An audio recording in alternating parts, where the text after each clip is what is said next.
Hello दोस्तों, मैं संदीप आप सबका अपने YouTube चैनल ज्ञान आरवीएल में स्वागत करता हूं। दोस्तों देखिए, आज फिर हम आपके लिए लेकर आ चुके हैं मॉक टेस्ट दोस्तों। ठीक है, जेल वार्डन, घुड़सवार और फायरमैन के जब आपको पता है कि दोस्तों 19-20 दिसंबर को एग्जाम लगे हुए हैं दोस्तों, तो उसके लिए हम बहुत ही अच्छे से तैयारी कर रहे हैं दोस्तों। और देखिए, रेगुलर हम एक एक मॉक टेस्ट हिंदी और जीएस का लेकर के आ रहे हैं दोस्तों। तो ये हमारे 14 नंबर का मॉक टेस्ट है। इसके पहले हमने 13 मॉक टेस्ट हिंदी के और 13 जीएस से करवा दी दोस्तों।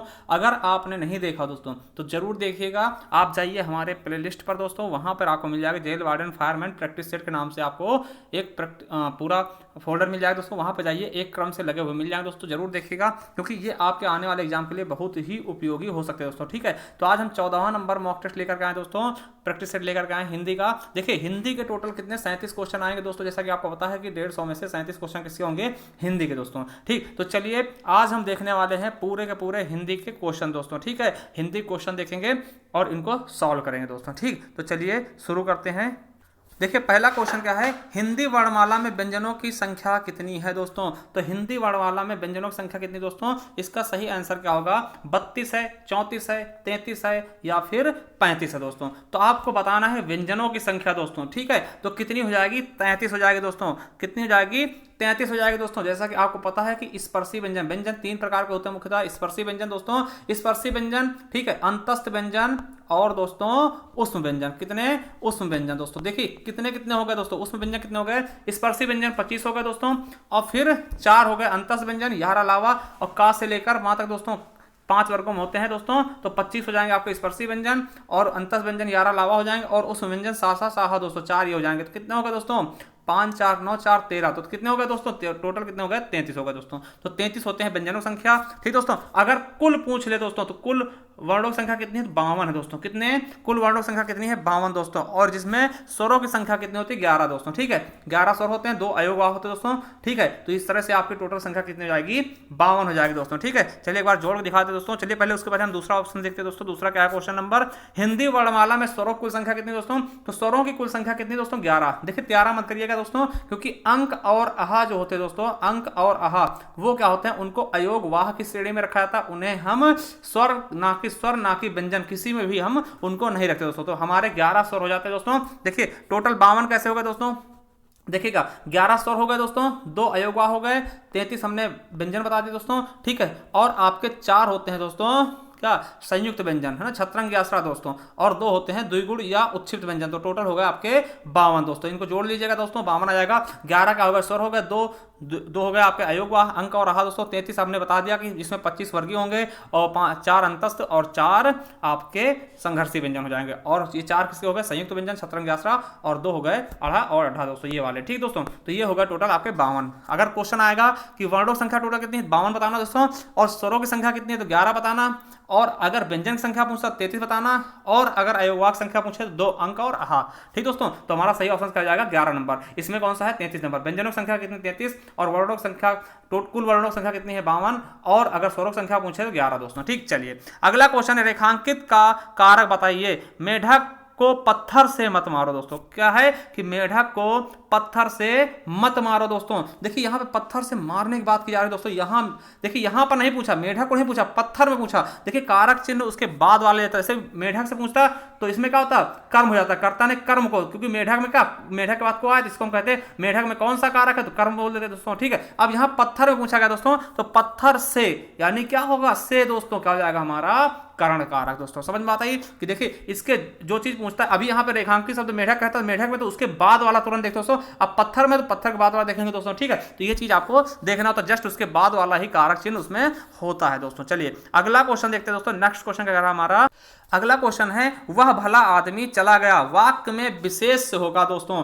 वह भला आदमी चला गया, वाक्य में विशेष क्या होगा दोस्तों, वह हो जाएगा या फिर भला हो जाएगा या फिर आदमी हो जाएगा या फिर चला गया दोस्तों। देखिए हम आपको बताया दोस्तों, देखिए चला गया, चलना गया, ये क्या होगा दोस्तों, क्रिया हो गई, संयुक्त क्रिया हो गई दोस्तों। ठीक है, आदमी क्या है दोस्तों, आदमी क्या है, यही तो विशेष है दोस्तों। क्या है विशेषण, किसको कहते हैं, संज्ञा सर्वनाम को बोलते हैं। तो आदमी क्या होगा, विशेष हो गया, और आदमी विशेषता क्या है कि वो भला है, तो विशेषण क्या होगा, भला होगा दोस्तों। तो यहाँ पे पूछा क्या है कि विशेष बताना, तो विशेष का हो जाएगा, आदमी हो जाएगा दोस्तों, ठीक है, क्योंकि आदमी विशेषता कौन बता रहा है, भला। तो भला क्या होता है, विशेषण, अगर विशेषण पूछता भला होता, अब आदमी पूछा है तो आदमी का होगा विशेष हो जाएगा दोस्तों। चलिए अगला क्वेश्चन है, निम्नलिखित में से कौन सा शब्द विशेषण है दोस्तों, कौन सा शब्द विशेषण है, ये आपको बताना है दोस्तों। तो बिल्कुल सही ऑप्शन कौन सा हो जाएगा, आदिम, ठीक, आदिम जनजाति होती है दोस्तों। देखिए किसी भी चीज के बाद अगर कोई सेंटेंस लग जाए दोस्तों, वो हमारा विशेषण कहता है। ये एक मतलब कि पूछने का तरीका है दोस्तों, ठीक है, समझ। जैसे अर्थ क्या है, अर्थ नहीं होगा, अभी आर्थिक हो जाए, आर्थिक स्थिति, बिल्कुल सही, तो आर्थिक क्या हो जाएगा, विशेषण हो जाएगा दोस्तों। इस तरह से हो जाएगा दोस्तों, ठीक। तो इसमें क्या होगा, सही ऑप्शन का हो जाएगा सी नंबर। चलिए अगला क्वेश्चन है,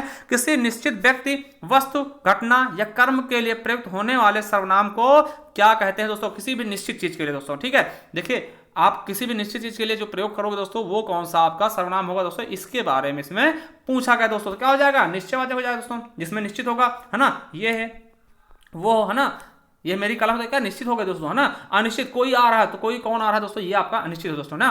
पुरुषवाचक आप लोग जानते हैं दोस्तों, तीन होते हैं दोस्तों ना, पुरुषवाचक के भी तीन होते हैं। निजवाचक में क्या, मैं स्वयं गाड़ी चलाऊंगा, मतलब स्वयं स्वतः खुद के लिए जो प्रयोग हो दोस्तों, उसे हम निजवाचक सर्वनाम के अंतर्गत रखते हैं दोस्तों, ठीक। टोटल कितने होते हैं सर्वनाम, 6 हो जाते हैं दोस्तों, 4 ये हो गए दोस्तों, एक होता है संबंधवाचक और एक होता है प्रश्नवाचक दोस्तों। तो ये 2 और लिख लेना दोस्तों, ये 6 हो गए, इनके 6 प्रकार होते हैं दोस्तों। ये भी क्वेश्चन आपके एग्जाम में पूछा जा चुका है दोस्तों। चलिए अगला क्वेश्चन है, दिए गए विकल्पों में से कौन सा पुल्लिंग है दोस्तों। देखिए छात्रा का है स्त्री, छात्र का छात्रा, शिष्य का शिष्या स्त्री है दोस्तों, स्त्रीलिंग होगा। विद्वान का विदुषी, ये भी स्त्री है। पड़ोसी क्या है दोस्तों, पड़ोसी का है पुल्लिंग, पड़ोसी होता है ना कि होती है दोस्तों, बोलकर देखिएगा समझ में आ जाएगा दोस्तों। तो पड़ोसी हमारा क्या है, यही स्त्रीलिंग है दोस्तों, ठीक। चलिए अगला क्वेश्चन है, ज्ञा व्यंजन किन ध्वनियों के मेल से बनता है, आपको बता दें दोस्तों, हमने बोला भी है छत और त्रा और ज्ञा और स्रा दोस्तों, ये क्या होते हैं दोस्तों, आपके संयुक्त व्यंजन है दोस्तों, क्यों, क्योंकि ये मिल के बनते हैं दोस्तों। वहीं पर अगर हम ज्ञा की बात करते हैं, ज्ञा किससे मिलेगा, जा और इया से दोस्तों, किससे, जा और इया से मिलकर के ज्ञा बनता दोस्तों।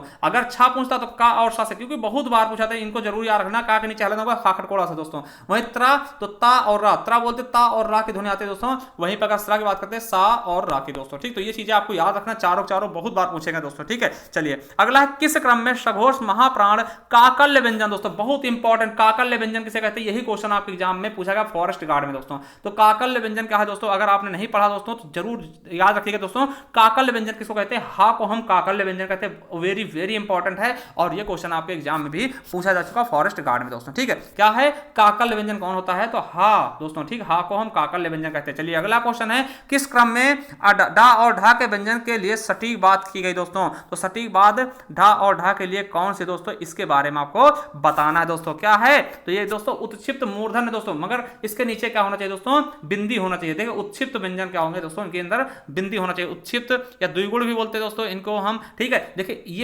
ये तो थोड़ा सा वैसे लिखा दोस्तों, इनके नीचे ऐसे लिख लेना दोस्तों, ये हलंत जो लगा है इसको बिंदी कर लेना। तो ये पूछा है दोस्तों ना, ये क्या है दोस्तों, ये क्या है, उत्क्षिप्त मूर्धन है दोस्तों, ठीक, उत्क्षिप्त है दोस्तों, ठीक है, ये आपको पता होना चाहिए। देखिए स्पर्शी का होता है, जो स्पर्श करते हैं दोस्तों, आपको पता है का वर्ग वाले, चा वर्ग वाले, टा वर्ग वाले, ता वर्ग वाले, पा वर्ग वाले दोस्तों। तो ये क्या होते हैं, आपके स्पर्शी व्यंजन होते हैं। स्पर्श संघर्षी का होता है चा वर्ग वाले दोस्तों, ठीक है। पार्श्विक क्या होता है दोस्तों, पार्श्विक का होता है दोस्तों, जो पार्श्व से निकल जाए दोस्तों, ठीक है, आपको पता होगा। तो ला को हम क्या बोलते हैं, पार्श्विक व्यंजन दोस्तों। चलिए अगला क्वेश्चन है, जिसका काम उसी को साजे, लोकोक्ति का सही अर्थ क्रम क्या होगा दोस्तों। जिसका जो काम है वही उसे अच्छी तरह से कर सकता है दोस्तों, काम करने वाला ही सुशोभित होता है दोस्तों, या फिर जिसको जो कार्य दिया जाए वही करे, या फिर अच्छा काम सजता है मेरे दोस्तों। तो बिल्कुल सही ऑप्शन क्या हो जाएगा, जिसका जो काम है दोस्तों उसे वही अच्छी तरह से कर सकता है। इसका मतलब क्या है, जिसका काम उसी को साजे और करे तो डंडा बाजे, डंका बाजे ना दोस्तों। तो ये चीजें होती है मुहावरे दोस्तों। चलिए अगला क्वेश्चन है, खुशियां मनाना किस मुहावरे का अर्थ है दोस्तों। खुशियां मनाना, देखिए दोस्तों, खुशियां मनाना आप कहते हैं ना, खुशियां मनाई गई दोस्तों, तो इसका मतलब क्या होता है दोस्तों, ये समझिएगा।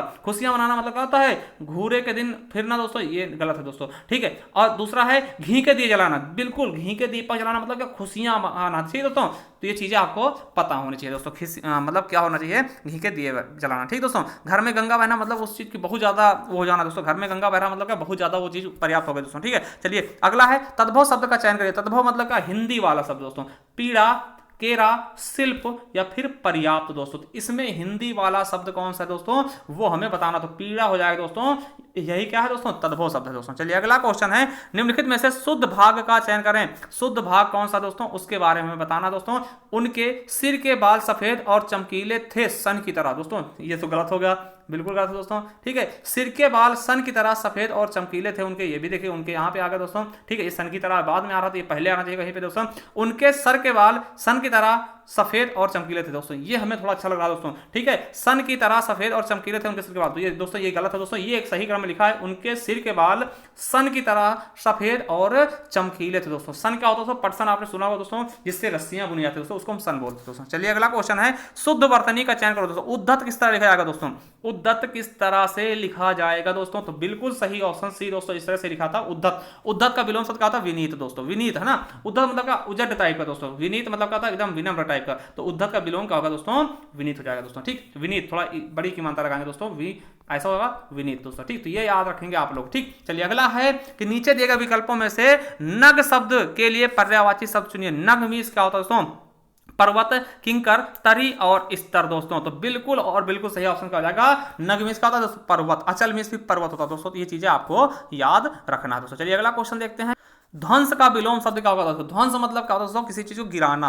ठीक है, ध्वंस का विलोम क्या होगा? किसी चीज को गिरा देना दोस्तों, तो ध्वंस का विलोम क्या हो सकता है दोस्तों? निर्माण। देखिए विध्वंस तो उसका और तेजी रूप होगा दोस्तों। ठीक है, तो क्या होगा? निर्माण हो जाएगा दोस्तों। ठीक है, तो याद रखना, किसी चीज का निर्माण करना, उसका गिरा देना विध्वंस होगा दोस्तों, तो विलोम शब्द क्या होगा? निर्माण। डी ऑप्शन बिल्कुल राइट। चलिए अगला है, दिए गए विकल्पों में से ऊर्जा का समानार्थी शब्द चुनिए दोस्तों। आपने देखा होगा ऊर्जा मीन्स क्या होता है दोस्तों? उसका समानार्थी शब्द चुनना, शक्ति, ईंधन, उर्वांग या फिर उद्रग दोस्तों, है ना। तो इसका सही ऑप्शन क्या हो जाएगा हमारा? 31 का बिल्कुल सही क्या होता है? ऊर्जा कहें आपके अंदर शक्ति नहीं बची, ऊर्जा नहीं बची दोस्तों। ठीक है, एनर्जी जिसको बोलते हैं ना दोस्तों इंग्लिश में। चलिए अगला है, अनुष्ठान का सही संध विच्छेद क्या होगा दोस्तों? अनुष्ठान का सही संध विच्छेद क्या होगा दोस्तों? आपको पता है कि जो ये ठा होता है दोस्तों, ये किसमें टूटता है? स्थान में दोस्तों। अनुधन स्थान दोस्तों, अनुष्ठान दोस्तों, बिल्कुल सही ऑप्शन हो जाएगा हमारा बी नंबर दोस्तों। क्या हो जाएगा? बी नंबर बिल्कुल और बिल्कुल सही हो जाएगा दोस्तों। ठीक है, तो ये आपको देखना है दोस्तों। ठीक, तो हमारा सही ऑप्शन कौन हो जाएगा? बी नंबर एकदम बिल्कुल सही हो जाएगा दोस्तों। ठीक है, चलिए अगला क्वेश्चन देखते हैं। ठीक, इसमें थोड़ा सा एक मिनट, अनुष्ठान में क्या होगा दोस्तों? अनुधन स्थान भी हो जाएगा। ठीक दोस्तों, तो यही हमारा सही ऑप्शन हो जाएगा। चलिए अगला है, छंद की रचना किसके द्वारा की गई दोस्तों? छंद की रचना किसके द्वारा होती है दोस्तों? गढ़ों के समायोजन से, स्वरों के समायोजन से, ध्वनियों के समायोजन से, या उपयुक्त में से कोई नहीं दोस्तों। तो इसका बिल्कुल और बिल्कुल सही ऑप्शन कौन सा जाएगा दोस्तों? गढ़ों के समायोजन से दोस्तों। आपको पता होगा कितने गढ़ होते हैं? 8 होते हैं दोस्तों, और तीन तीन शब्दों से मिलकर होता है, जैसे तगड़, नगड़, जगड़, भगड़, है ना, सगड़, ये सब क्या होते हैं? गढ़ होते हैं दोस्तों। ठीक, इनका प्रयोग हम छंद में करते हैं दोस्तों। किसमें? वर्णिक छंद में होता है, ना कि मात्रिक छंद में दोस्तों। ठीक, चलिए अगला क्वेश्चन है, मन रे तन कागज का पुतला लागे बूंद विनस जाए छिन गर्भ करे क्यों इतना। इसमें रस कौन सा दोस्तों? ये आपको बताना है दोस्तों। बिल्कुल सिंपल है दोस्तों। आपको पता है कि मन रे तन कागज का पुतला, कह रहा है कि मन क्या है, तन क्या है दोस्तों? कागज का पुतला है। इसमें क्या मतलब कि आपको घमंड नहीं करना चाहिए, गर्व नहीं करना चाहिए, क्योंकि जरा सा बूंद लगे दोस्तों पानी तरह, आपका होगा विनाश हो जाएगा दोस्तों। ठीक, तो यहाँ पे एकदम शांत स्वभाव से कहा जा रहा है दोस्तों। ठीक है, तो क्या हो जाएगा हमारा? शांत रस दोस्तों। क्या हो जाएगा? शांत रस दोस्तों। ठीक है, एकदम शांति से बताई गई कोई चीज। ठीक, अगला है, निंदक नियरे राखिए आंगन कुटी छवाए बिन पानी साबुन बिना निर्मल करत सुभाए दोस्तों। ठीक, पहले इसका अर्थ समझते हैं, उसके बाद आपको इसका हम बताएंगे किसमें कौन सा अलंकार है दोस्तों। ठीक, इसमें कौन सा अलंकार है वो भी हम आपको बताने वाले दोस्तों, समझिएगा। निंदक नियरे राखी आंगन कुटी छाए, कभी कह रहा कि निंदक जो आपकी निंदा करते दोस्तों, उनको दूर में भगाइए, उनको अपने पास रखिए, उनके लिए आंगन में कुटी छवा दीजिए दोस्तों, वहीं पर रखिए उनको। ठीक है, क्यों? क्योंकि बिन पानी साबुन बिना निर्मल कर सुभाए, बिना पानी और साबुन के आपके क्या निर्मल कर देगा दोस्तों। क्यों? क्योंकि देखिए अगर निंदक होंगे दोस्तों तो वो आपकी कमजोरी आपको बताते रहेंगे दोस्तों, और आप उन कमजोरियों को मतलब सही करके आप आगे बढ़ सकते हो दोस्तों। इसीलिए कवि ने कहा है कि जो निंदक है दोस्तों उनको आप अपने पास रखिए। ठीक है, क्योंकि वही चीज है जो आपकी निंदा करके दोस्तों बुरी चीजों को बता सकते हैं दोस्तों। और वो क्या है? वो इस तरह से आपकी सफाई करते हैं जैसे बिना पानी साबुन के दोस्तों कपड़ा साफ होता है ना दोस्तों, बिन पानी साबुन बिना निर्मल कर सुबह। ठीक जी, बिना पानी और साबुन के जिस प्रकार से क्या होता है सुबह मतलब निर्मल कर देंगे दोस्तों। ठीक है, आपको पता है। ठीक दोस्तों, तो यहां पर कौन सा अलंकार होगा दोस्तों? तो यहाँ पे बिना और पानी के क्या, बिना पानी साबुन का कोई चीज निर्मल हो रहा मतलब साफ कर रहे हैं दोस्तों, और साफ करने के लिए पानी और साबुन की आवश्यकता होगी दोस्तों। तो हमें एक चीज पता है दोस्तों, विभावना अलंकार में क्या होता है? जहां पे बिना कारण के कोई कार्य हो जाए दोस्तों, बिना कारण के कोई कार्य हो जाए दोस्तों, वही क्या होता है? हमारा विभावना अलंकार होगा दोस्तों, समझिएगा। तो यहाँ पे बिना साबुन शैम्पू के, बिना साबुन और पानी दोस्तों कोई चीज का साफ की जा रही है दोस्तों, तो यहाँ पे क्या हो जाएगा विभावना अलंकार। जैसे बिनु पद चले सुने बिनु गाना, दोस्तों ज्यादातर आप उसमें बिनु आ जाता है दोस्तों, तो ये समझ लीजिएगा विभावना अलंकार होता है दोस्तों, है ना, जिसमें बिनु आ जाता है। ज्यादातर दोस्तों 100% हम नहीं कह सकते, 95% में अगर बिनु आता है दोस्तों तो आपका विभावना अलंकार होता है दोस्तों। ठीक, अगर कोई पूछ ले विभावना का उल्टा क्या होता है तो विशेषोक्त हो जाएगा दोस्तों। ये क्या होता है, इसमें आपके पास कारण भी होगा फिर भी काम नहीं होगा। जैसे पानी बीच मीन, मीन प्यासी और सुन सुन मोहे आए हांसी दोस्तों, इसमें क्या है पानी मछली के बीच, मछली जो है पानी के बीच में फिर भी वो प्यासी दोस्तों, तो यहाँ पे क्या होगा विशेषोक्त अलंकार, यहाँ पे कारण भी होगा मगर कार्य नहीं होगा दोस्तों। ठीक, उपमा में क्या होता है दोस्तों, सासी से सरिस आते दोस्तों, यहाँ पे तुलना की जाती है। विरोधाभास में क्या, किसी चीज का विरोध किया था दोस्तों, भर लाऊं सीपी में सागर प्रिय अब मेरी हार विजय का दोस्तों, यहाँ पे सीपी में सागर कभी भरा नहीं जा सकता, इसलिए इसका विरोध होगा दोस्तों। ठीक, चलिए अगला क्वेश्चन देखते हैं, किस क्रम में समास का सही विग्रह नहीं हुआ दोस्तों। मुरलीधर, मुरली धारण करने वाला अर्थात श्री कृष्ण, दोपहर, दोपहरों का समाहार, पवित्रता, पति का व्रत लेने वाली स्त्री, या कनक लता, कनक के समान लता दोस्तों, तो इसमें कौन सा सही ढंग से टूटा नहीं दोस्तों, तो पवित्रता दोस्तों, ये सही ढंग से नहीं टूटा दोस्तों। मुरलीधर, मुरली धारण करने वाले अर्थात श्री कृष्ण यानी बहुब्री समास हो जाएगा दोस्तों। ठीक है, याद रखेंगे। दोपहर, दोपहरों का समाहार यानी क्या होगा द्विगु समास, संख्यावाची आ गया द्विगु समास, और कनक लता, कनक रूपी लता यानी क्या हो जाएगा आपका दोस्तों, आपको बताना है इसमें क्या हो जाएगा कर्मधारय समास दोस्तों। पवित्रता ये गलत है दोस्तों, हमारा सही ऑप्शन क्या हो जाएगा सी नंबर। चलिए अगला क्वेश्चन है, अधिमानता में प्रयुक्त अलंकार है, अलंकार बताइए दोस्तों, अधिमानता में कौन सा प्रयुक्त अलंकार दोस्तों। ठीक है, तो ये आपको बताना है, तो 137 का बिल्कुल सही ऑप्शन क्या हो जाएगा दोस्तों। देखिए प्रयुक्त अलंकार जगह आप क्या लिख सकते हैं दोस्तों, आपको पता होगा अधि हो जाएगा क्या, उपसर्ग कह सकते हैं दोस्तों। ठीक, उपसर्ग है दोस्तों। ठीक, तो यहाँ पे उपसर्ग कर लीजिएगा दोस्तों, तो क्या हो जाएगा अधिधन मानता दोस्तों। ठीक, अधिधन मान और प्लसता, इसमें प्रत्यय भी लगा है दोस्तों, अधि प्लस मान प्लस ता दोस्तों, अगर प्रत्यय भी है इसमें और उपसर्ग दोनों चीज है, आदि उपसर्ग है और ता क्या है दोस्तों प्रत्यय लगा दोस्तों। अगला है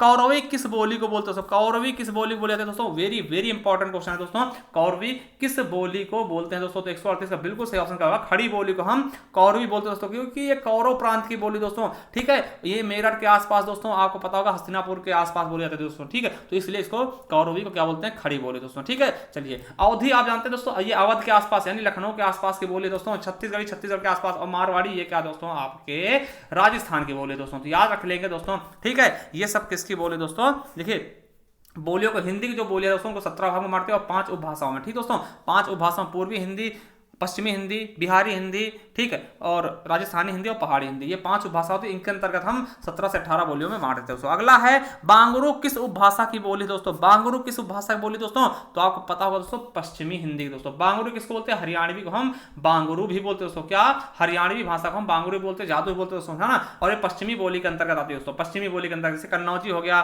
ठीक है, खड़ी बोली हो गई दोस्तों। ठीक है, ब्रज भाषा हो गई, और इस तरह से दोस्तों ये आपके पश्चिमी हिंदी के अंदर आते हैं। पूर्वी हिंदी में आती है अवधी, बघेली, छत्तीसगढ़ी दोस्तों, और पहाड़ी में आते हैं कुमायूनी, है ना, इस तरह से दोस्तों। ठीक, जो कुमायूनी हो गए दोस्तों, ये क्या है आपके पहाड़ी हिंदी में आती है। बिहारी में क्या आपकी मैथिली, मगही, भोजपुरी दोस्तों, इस तरह से आते हैं दोस्तों। ठीक है, तो इसके बारे में हमने एक सेपरेट वीडियो बना रखा दोस्तों, आप जाइए जरूर देखिए, क्योंकि आपको अच्छे से अगर तैयारी कर रहे हैं दोस्तों, तो आपको हमारे संपूर्ण हिंदी में जाइए दोस्तों, आपको मैराथन क्लास मिल जाएगी दोस्तों। चलिए हम उसके बारे में लास्ट में बताएंगे दोस्तों। ताजमहल का अद्भुत नमूना, ताजमहल किसका अद्भुत नमूना है दोस्तों, स्थापत्य कला, चित्रकला, या फिर शिल्प कला, या फिर मूर्ति कला, यहाँ पे क्या भरेंगे, ताजमहल किसका एक अद्भुत नमूना दोस्तों। ये चीज आपका क्वेश्चन जीएस का भी हो सकता है दोस्तों, किसका, स्थापत्य कला का दोस्तों। चलिए अगला क्वेश्चन है, संघ की भाषा हिंदी और लिपि देवनागरी होगी, यह प्रावधान संविधान के किस अनुच्छेद में दोस्तों, तो ये प्रावधान किसमें दोस्तों, हमने बहुत बार बताया था, 343 के ए में कहा गया दोस्तों। ठीक है, और ये देखिए राजभाषा वाले उसमें कहा गया, राजभाषा किसमें भाग 17 में राजभाषा का उल्लेख है दोस्तों। ठीक है, तो आपको पता होना चाहिए दोस्तों, और ये 343 लेकर 351 तक जाता है, और ये चीज किसमें कही गई है, 343 ए में दोस्तों। चलिए अगले क्वेश्चन की तरफ चलते हैं दोस्तों। नेक्स्ट क्वेश्चन क्या कहता है हमारा, देखिए दोस्तों ये अगला क्वेश्चन क्या है दोस्तों, 142 से 146 तक आपको ये गद्यांश पढ़ना दोस्तों, इसके आंसर आपको करने दोस्तों। तो हम देखिए इसको पूरा पढ़ नहीं सकते दोस्तों, क्योंकि बहुत ज़्यादा समय लगेगा, आपको हम धीरे धीरे चलाते जाते दोस्तों, इसको धीरे धीरे आप लोग पढ़ते जाइए दोस्तों। सीधा हम इसके क्वेश्चन करेंगे दोस्तों। ठीक है, तो क्वेश्चन नंबर 142 देखते हैं, आज का मानव अपने व्यक्तित्व और अस्तित्व के लिए इसलिए संकालु है क्योंकि दोस्तों, क्योंकि इसका सही आंसर क्या होगा, क्योंकि वह विज्ञान की विध्वंसक शक्तियों से भयभीत है दोस्तों। तो हमारा ए ऑप्शन बिल्कुल और बिल्कुल राइट होगा। चलिए 143 नंबर देखते हैं, हमारी विज्ञान धृत शिक्षा की सर्वाधिक महत्वपूर्ण देने हैं दोस्तों, तो क्या देते हैं दोस्तों, तो बिल्कुल सही ऑप्शन का जाएगा हमारा सी नंबर, जीवन का अपरिसीम भौतिक विकास दोस्तों। ठीक है, चलिए अगला क्वेश्चन, मानव जीवन को भस्मासुर बनाने से कैसे रोक सकता है दोस्तों, मानव जीवन को भस्मासुर बनाने से कैसे रोक सकता है दोस्तों, ये आपको बताना है। कैसे दोस्तों, नैतिक आत्मिक मूल्यों को विकसित करके दोस्तों, नैतिक नैतिक और आत्मिक मूल्यों को विकसित करके मानव जीवन को भस्मासुर होने से रोक सकता है दोस्तों। अगला क्वेश्चन है, आधुनिक मानव विकास को सर्वांगीण नहीं कहा जा सकता, क्योंकि दोस्तों, तो क्योंकि इसका सही आंसर क्या होगा दोस्तों, क्योंकि साहित्य, धर्म, कला आदि मानव चेतना से निर्वासित है दोस्तों। ये चीजें आपको पैराग्राफ से छांट देनी दोस्तों, हम ऐसे नहीं कह रहे हैं दोस्तों, ठीक, इसको छांटिएगा, टाइम लगेगा थोड़ा सा आपको, ठीक दोस्तों, मगर छांट लेंगे दोस्तों, ठीक। चलिए अगला है 146 नंबर का, कहता है दोस्तों कि अणु विस्फोटक को मानवतावाद की मर्यादा देना तभी संभव है जब व्यक्ति की क्या हो दोस्तों, 146 का बिल्कुल सही हो जाएगा हमारा, क्षुद्रता को राष्ट्र की क्षुद्रता ना बनने दिया जाए दोस्तों। अगला है माटी की मूर्ति, वेरी वेरी इंपॉर्टेंट दोस्तों, किसकी रचना है माटी की मूर्ति, रामचंद्र शुक्ल, जगदीश चंद्र, राकेश वर्मा या फिर राम वृक्ष बेनीपुरी दोस्तों, बिल्कुल और बिल्कुल ऑप्शन दोस्तों, ये बहुत इंपॉर्टेंट रचना है, किसकी दोस्तों, राम वृक्ष बेनीपुरी दोस्तों। अगला है रेशमी टाई एकांकी के रचयिता कौन है दोस्तों, बिल्कुल इंपॉर्टेंट दोस्तों, ये चीजें देखिए, रचनाएं बहुत इंपॉर्टेंट दोस्तों, तो किसकी है, राम कुमार वर्मा, रमाशंकर शर्मा या वेद प्रताप या फिर अमृता प्रीतम दोस्तों। अमृता प्रीतम ऐसे पंजाबी लेखक है दोस्तों, ये चीज रख लेंगे दोस्तों, तो किसकी है दोस्तों, राम कुमार वर्मा की है एकांकी दोस्तों, कौन सी है, रेशमी टाई दोस्तों, वेरी वेरी इंपॉर्टेंट। चलिए अगला क्वेश्चन देखते हैं दोस्तों।